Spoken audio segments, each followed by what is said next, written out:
ఒక ఊరిలో జాను అనే ఒక పాప ఉండేది. ఆమె చాలా పేదది. కాళ్ళకు వేసుకోవడానికి చెప్పులు కూడా లేవు.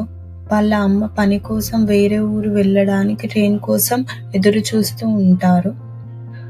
అప్పుడే ఒక పాప ఇంచుమించు జాను వయస్సుదే వాళ్ళ ఫ్యామిలీతో సరదాగా నవ్వుతూ తన కొత్త షూస్ వేసుకొని అటు ఇటు నడుస్తూ ఉంది. పక్క నుండి జాను ఆ కొత్త షూస్ వైపు ఆశగా చూస్తుంది. ఆ ఫ్యామిలీ ఎక్కవలసిన ట్రైన్ రావడంతో వాళ్ళు ట్రైన్ ఎక్కేందుకు చూస్తున్నారు.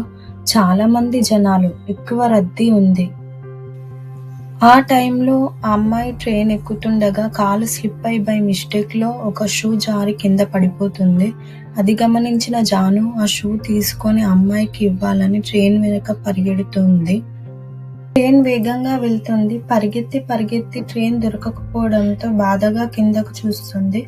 అప్పుడు ఇంకో షూ కూడా కనబడుతుంది.